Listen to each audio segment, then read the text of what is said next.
নমস্কার, আমি আশালতা। আজকে আমি আপনাদের দেখুন কাঁঠাল সত্ত্ব বানানোর জন্য আমি এখানে কাঁঠাল নিয়েছি। আমি একটু বেশি করে নিয়েছি আর এর সব কোয়াগুলো আমি ছাড়িয়ে নিয়েছি, ভিতরের বীজটা। তো দেখুন বীজগুলো, এই দেখুন, এই যে বীজটা আমি ছাড়িয়ে নিচ্ছি।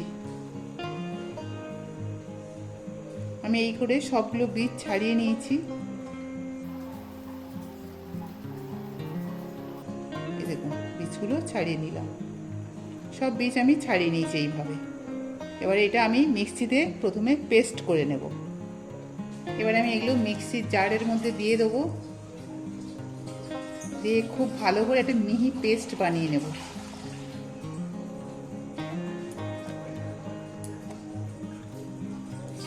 তো দেখুন এগুলো সব আমি পেস্ট বানিয়ে নিয়েছি। এবারে এটা একটু ছেঁকে নেব, এর মধ্যে না তো একটু পাল্প থাকে, তো এটা মুখে লাগলে অনেক সময় ভালো লাগে না। আর আমার ওর সাথে লাগছে একটু চিলি পাউডার লাগবে, আর লাগছে এখানে আমার নুন লাগবে, আর একটু তেঁতুল লাগবে, আর একটু ভিনিগার লাগবে। ভিনিগার দিলে এটা অনেক দিন ভালো থাকবে।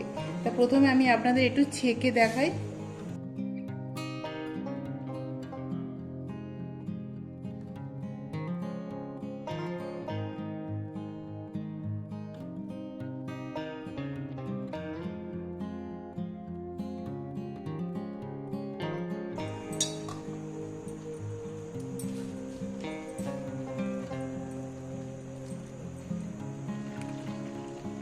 তেমনি করে দেখলেন খুব তাড়াতাড়ি হয়ে যাবে। তেমনি করে আমি ছেঁকে নিচ্ছি সবগুলো।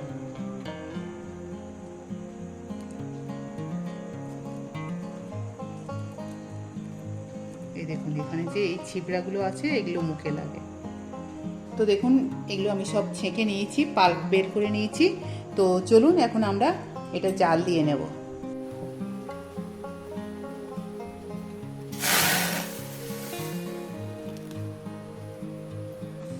এটা কন্টিনিউ নাড়তে হবে যাতে তলায় না লেগে যায়। গ্যাসটা এখন হাই ফ্লেমে রাখতে হবে।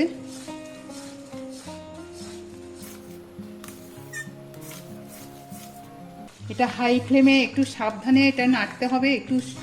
একটু দূর থেকে নাড়লে ভালো হয়। হাতা বা কোনো চামচ দিয়ে, যেটা দিয়ে নাড়বেন, একটু বড় মতন নেবেন, লম্বা যেটা হয় সেটা দিয়ে একটু নাড়বেন, ছিটকাবে না। তো হাতে আপনারা গ্লাভস পরেও এটা করতে পারেন। আর কন্টিনিউ নাড়বেন, তাহলে একটু কম ছিটকাবে। তো দেখুন এটা অনেক মোটা হয়ে গেছে। এবারে আমি দিয়ে দেবো নুন, আর তেঁতুলের কাপগুলো দিয়ে দেবো, আর লঙ্কাটাও দিয়ে দেবো। প্রথমে আমি লঙ্কার পাউডার দিয়ে দিচ্ছি। এটা ঝাল ঝাল মিষ্টি মিষ্টি খেতে খুব ভালো লাগবে।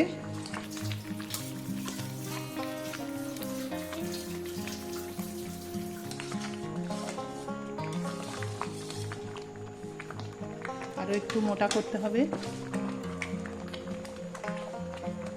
নুন দিয়ে দেবো।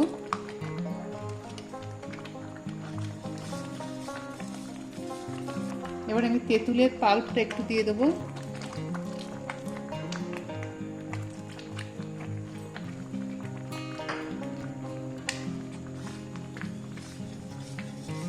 এই টক ঝাল মিষ্টি অসাধারণ এই রেসিপিটা।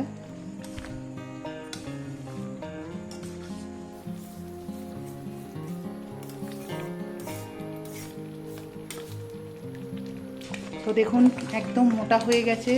এবারে দেখুন হাতা থেকে পড়ছে না।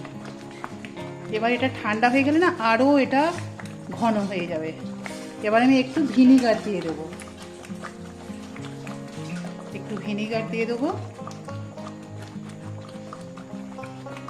এইটুকু দিয়ে দিলাম, 2 চামচের মতন দিয়ে দিলাম। এটা দিলে কি হবে, অনেক দিন এটা ভালো থাকবে।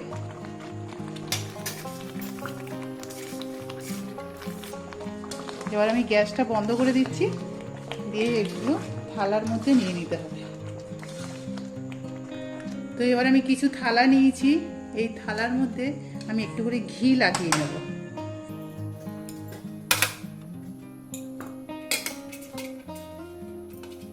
তাহলে এটা তুলতে খুব সুবিধা হবে। উপরেও লাগিয়ে নেব। এবারে একটু গরম থাকতে থাকতে এর মধ্যে ঢেলে দিতে হবে।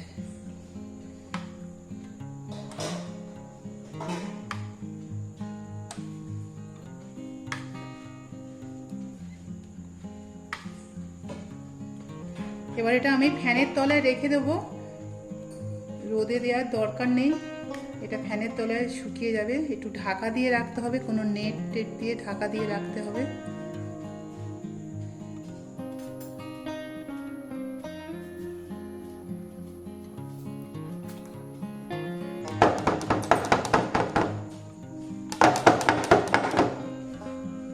তো এইভাবে আরও একটা দেখাচ্ছি।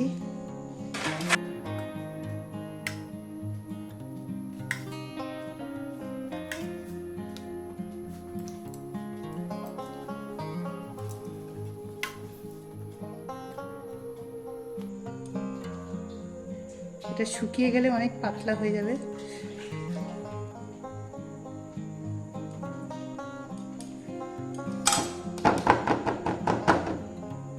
এটা শুকিয়ে গেলে আমি আবার আপনাদের দেখাবো।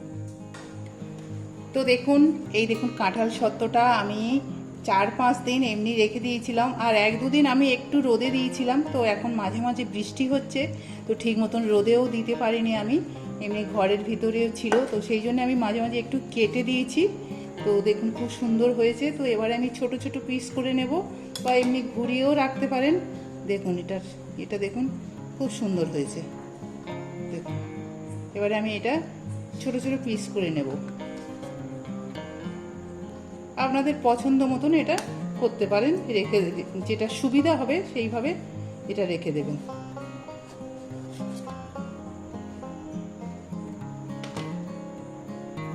একই সাইজে সবগুলো করে নেব।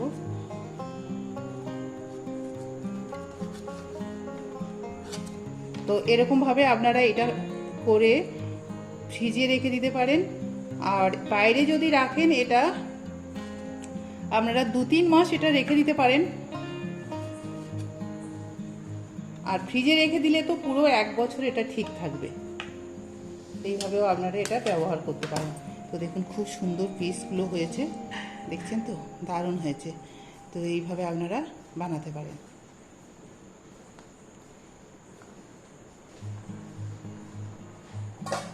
এবারে আমি এগুলো এই একটা কাঁচের জারের মধ্যে, পরিষ্কার জারের মধ্যে রেখে দেবো সাজিয়ে এমনি করে। তো আমার এই ভিডিওটা আপনাদের কেমন লেগেছে আপনারা অবশ্যই কমেন্ট করে জানাবেন। তো যাদের কাঁঠাল পছন্দ তারা এইভাবে কাঁঠালগুলো রাখতে পারেন। দেখুন খুব সুন্দর হয়েছে। আমার এই রেসিপিটা যদি আপনাদের ভালো লাগে তাহলে লাইক করবেন, শেয়ার করবেন, সাবস্ক্রাইব করবেন, আর আমার বেল আইকনে ক্লিক করবেন, তাহলে নতুন নতুন ভিডিওর সাথে আপনারা আপডেট থাকতে পারবেন।